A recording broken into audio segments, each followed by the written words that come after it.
नमस्कार।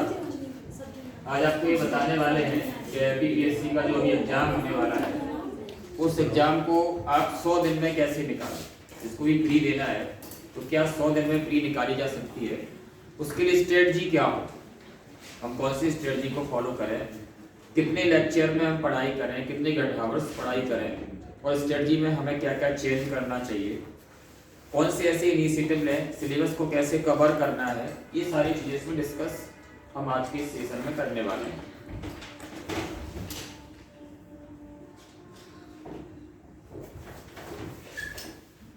मेरा नाम जगमोहन द्विवेदी है। मैं पब्लिक एडमिनिस्ट्रेशन में नेट पीएचडी हूँ और बहुत सारे रिसर्च पेपर्स फील्ड में पब्लिश कर चुका हूँ। एक्सपीरियंस काफ़ी है ऐसा लगता है आप लोगों को, मुझे तो नहीं लगता है कि मुझे कोई एक्सपीरियंस है। चलिए साहब हम आगे बढ़ते हैं। पर्सन से आज जरूरी है कि हम उस पर डिस्कस करें। तो आज का ये मैंने आपके लिए एक स्लोगन दिया है कि समर्पण आपका मार्गदर्शन हमारा। यानी आप नहीं पढ़ोगे ना तो मैं कुछ भी कर लूँ कुछ नहीं हो पाएगा। ये पढ़ना आपको है, पेपर आपको देना है। एक्चुअली ज्योग्राफी में थ्योरी है न्यू डिटरमिनिज्म जो टेलर ने दी थी, उस थ्योरी में बताया गया था कि नेचर जो होता है वो एक तरह से ट्रैफिक कंट्रोलर की तरह होता है। ट्रैफिक कंट्रोलर आपको गाइड करता है कि यहाँ पर येलो लाइट है, अभी यहाँ पर ग्रीन लाइट है, यहाँ पर रेड लाइट है। वैसे ही टीचर क्या करता है कंपटीशन में आपको डायरेक्शन देता है। पढ़ना आपको है, पेपर देने आप जाओगे, प्री आप में आप बैठोगे, मेंस में आप बैठोगे। हम आपके प्रिपरेशन को इजी करने का प्रयास करते हैं और कम समय में आप कैसे सिलेक्ट हो, ये हमारा काम रहता है, जिससे आपको एक प्रॉपर गाइडेंस मिले। ठीक है ना। एक्चुअली क्या है, सिविल सर्विस की फील्ड में अगर आपको सिलेक्ट होना है तो आपके लिए जरूरी है 5R बहुत जरूरी है। उस 5R के बिना आप सिलेक्ट नहीं हो सकते हो। क्या है 5R, मैं बता देता हूं आपको। 5R, फर्स्ट R है रिलायबल गाइडेंस। आपके पास रिलायबल गाइडेंस होना चाहिए। दूसरा R है आपका रिलायबल मटेरियल, आपके पास रिलायबल मटेरियल होना चाहिए। तीसरा R है रेगुलर स्टडी। तीसरा R है वो है रेगुलर स्टडी। अगर आप रेगुलर स्टडी डिसिप्लिन में रहकर करते हो तो निश्चित रूप से आपको एग्जाम में निकालना आसान होगा। इसके बाद जो फोर्थ R है वो फोर्थ R है रिवीजन। बार बार आपको रिवीजन करना पड़ेगा। एक सिंपल प्रोसेस है, आप एक बुक पढ़िए और उसे 10 बार पढ़िए, ना कि आप 10 बुक पढ़िए। ठीक है ना। एक बुक पढ़िए, उसको आप बार बार पढ़ेंगे तो आपको काफी अच्छा। तीसरा जो लास्ट वाला आ रहा है वह रिकॉल, यानी आपको अपने माइंड का रिकॉल सिस्टम डेवलप करना पड़ेगा। जो चीजें आपने याद की वो आपको रिकॉल करनी होती है। इस रिकॉल में छुपा हुआ है आपका कंसंट्रेशन, आपका कमिटमेंट, आपका डिवोशन, आपकी प्रतिबद्धता, आपका समर्पण, आपका परिश्रम। जैसे मैं बच्चों से बार बार कहता हूं कि सूर्य की तरह चमकने के लिए सूर्य की तरह तपना पड़ता है। वास्तव में ये एग्जाम तपस्या का है। आप जितनी तपस्या करोगे, जितना परिश्रम करोगे, उतना ज्यादा आप निखर के सामने आओगे। कम मेहनत करोगे तो सेट इंस्पेक्टर CTI बनोगे, उससे और थोड़ी ज्यादा करोगे तो नायब तहसीलदार बनोगे, CDPO बनोगे। अगर बहुत अच्छी मेहनत कर लोगे तो आप डिप्टी कलेक्टर DSP बन जाओगे। एक और आपको एग्जाम्पल यहाँ बताना जरूरी है। यानी आपने 99% मेहनत की और 1% लापरवाही की, सिर्फ 1% आपने लापरवाही की, उससे क्या होगा कि आप जीवन भर अनसिलेक्टेड के रूप में रह सकते हो। यानी अगर आपको वास्तव में सिलेक्ट होना है तो आपको अपना 100% देना होगा। 100% देना होगा जो एग्जाम की डिमांड है, उस एग्जाम की डिमांड के अकॉर्डिंग। हमारे देश में जंगल वॉरफेयर स्कूल है, जंगल वेलफेयर स्कूल का स्लोगन है fight the gorilla like the gorilla, gorilla से गोरिल्ला की तरह लड़ो। आप इस स्लोगन को PSC में यूज कर सकते हो, fight the PSC like the PSC। इसका मतलब क्या है, PSC जो चाहती है वो आप दे दीजिए। हम आपको इसी चीज में सपोर्ट करते हैं कि PSC जो चाहती है वो आपको मिले। PSC जो चाहती है उस चीज को आप फुलफिल कर सको। हमारा काम यहाँ पर ये है। अब आज जो मैं आपको बताना चाह रहे हैं कि क्या 100 दिन में PSC का प्री निकाला जा सकता है। 100 दिन की क्लास में 100 दिन की क्लास में आपको 250 क्लासेस मिलेंगे। यानी 100 दिन क्लास लगेगी, उसमें आपको 250 क्लास टोटल मिलेगी। ठीक है ना। इस 250 क्लास में हम सिलेबस कैसे कवर करेंगे वो एक एक आपको बता देते हैं। जैसे मध्य प्रदेश का इतिहास एवं संस्कृति, इसको हमारे यहाँ पीयूष सर पढ़ाएंगे, जो इंजीनियर है, बीटेक इन्होंने किया हुआ है, वो इसको पढ़ाने वाले हैं।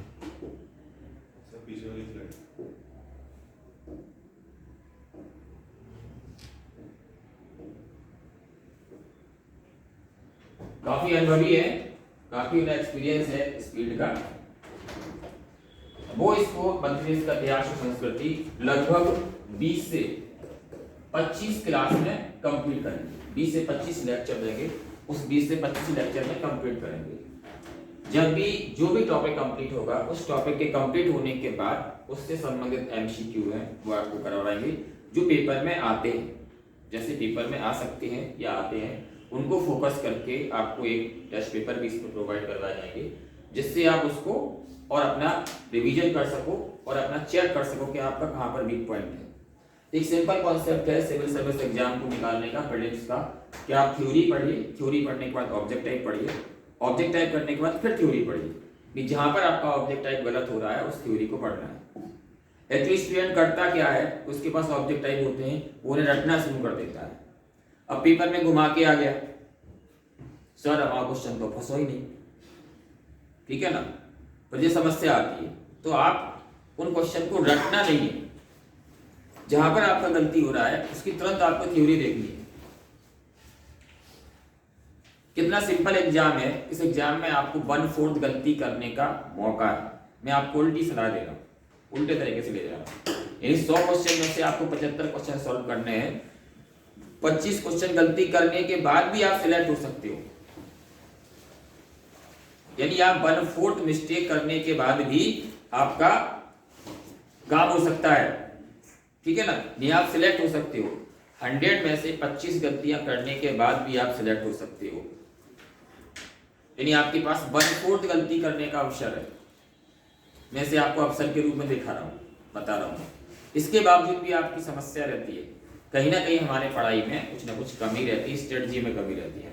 ये एग्जाम स्ट्रेटजी से निकलता है, ये एग्जाम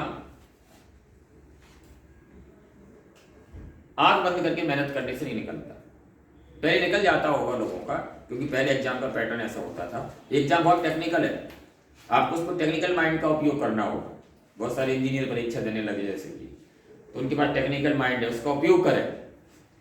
ठीक, टेक्निकल माइंड हर किसी के अंदर होता है। तो ये इसको इसमें इतने टाइम में 20 से 25 लेक्चर में ये हिस्ट्री हो जाएगा।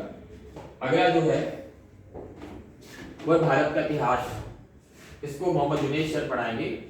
भारत का इतिहास जो है वो इतिहास को पूरा कंप्लीट करने में जो टाइम है, तो टाइम मैं आपको बता देता हूँ कितने टाइम में कितने लेक्चर में कवर होगा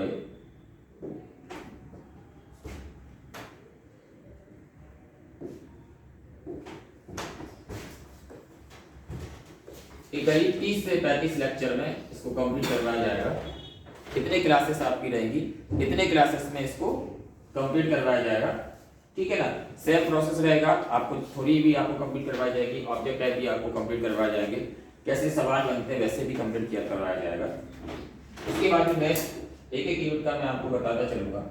मध्य प्रदेश का भूगोल, ये पीयूष सर को करवाएंगे, और इस मध्य प्रदेश की भूगोल में सेम 20 से 25 लेक्चर में ये कंप्लीट होगा।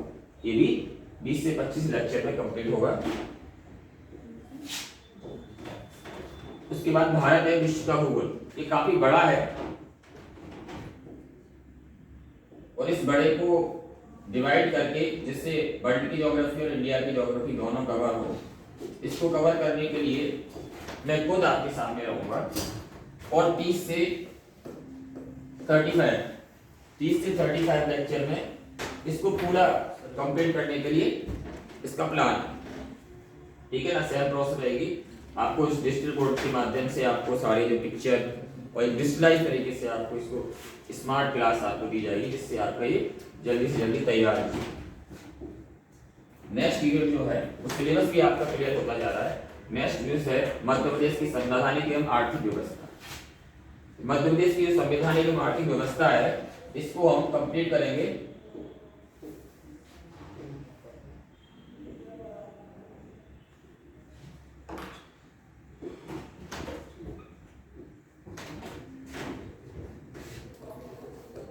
15 से 20 लेक्चर, 15 से 20 लेक्चर में इसको हम कंप्लीट करने वाले हैं। इसके बाद जो नेक्स्ट है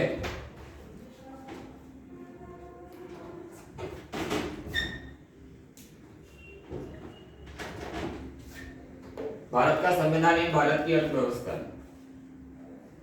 भारत का संविधान एवं भारत की अर्थव्यवस्था, ठीक है ना। तो भारत का संविधान एवं भारत की अर्थव्यवस्था जो है ये करीब आपको 20 से 25 लेक्चर में इसको पूरा कर दिया जाएगा।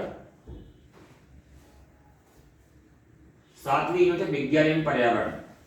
इस 7वीं यूनिट विज्ञान एवं पर्यावरण है वो हमारे यहाँ पांडे सर पढ़ाएंगे और इसको भी हम 20 से 25 लेक्चर में लगभग इसको कंप्लीट करेंगे। सेम लेक्चर, एक एवरेज निकाला हुआ है, उस एवरेज के अकॉर्डिंग 20 से 25 लेक्चर में ये वाला पोर्शन भी आपका पूरा हो जाएगा। उसके बाद जो नेक्स्ट है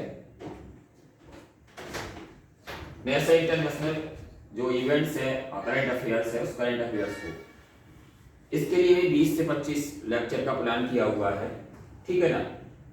बेसिकली इसको सैटरडे संडे को इसके लिए स्पेशल क्लास रहा करेगी जिसमें आपको ये चीजें कंप्लीट करवाया जाएगा। उसके बाद संचार एवं सूचना प्रौद्योगिकी, इसमें पीयूष सर के अलावा संजय सर भी इसको देखेंगे, 2 लोग हैं, 2 टीचर इसको देखेंगे और ये 10 क्लास में कंप्लीट कराने का प्लान है।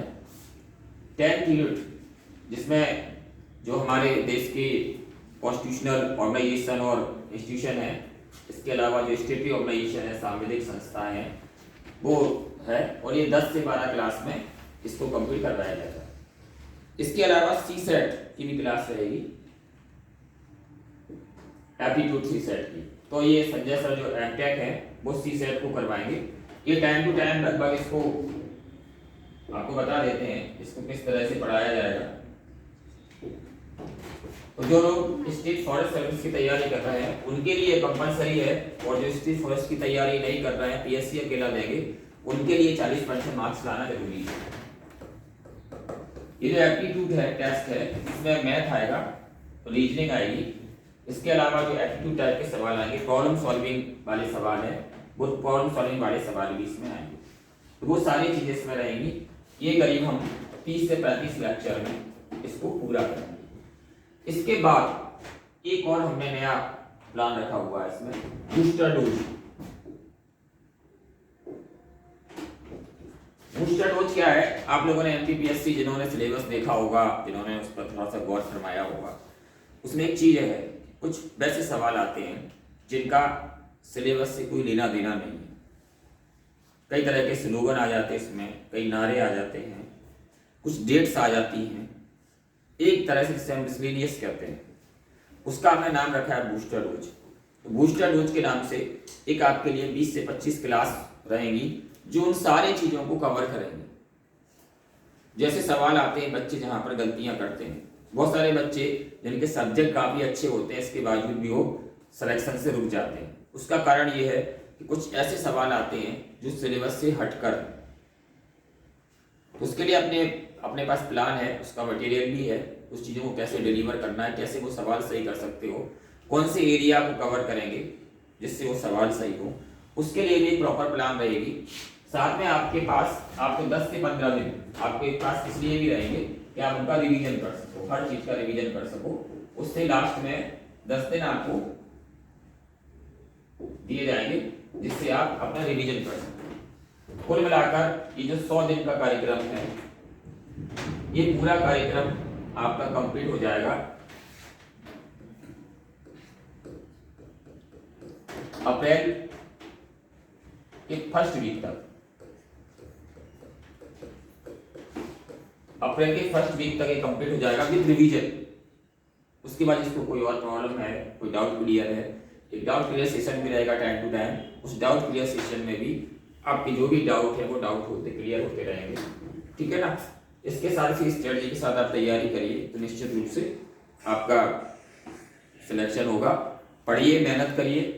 प्री निकालना कोई बहुत बड़ा चैलेंज नहीं है, बहुत आसान है, बस आपको थोड़ा सा अनुशासन में रह के काम करना पड़ेगा।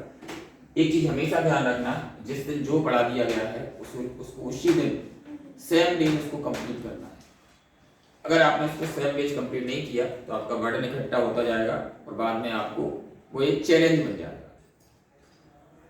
और जैसे ही आप पर बर्डन बढ़ता है वैसे ही आपके पास प्रेशर बढ़ना शुरू होता है। जैसे ही प्रेशर बढ़ता है तो आप अपना पैशंस खो देते हो। आप पैशंस खो देते हो तो आप रॉन्ग डायरेक्शन में डिसीजन लेना शुरू कर देते हो, फिर आपका मन नहीं लगता पढ़ने में और समस्याएं आती हैं। ठीक, तो पूरे धैर्य से, पूरे विश्वास से, पूरे तत्परता से, पूरी जागरूकता से, पूरे समर्पण भाव से, पूरे विश्वसनीयता के भाव से आप तैयारी करेंगे तो निश्चित रूप से आपको सिलेक्शन होगा। अब पीयूष सर आपको एमपीजीके के बारे में बताएंगे।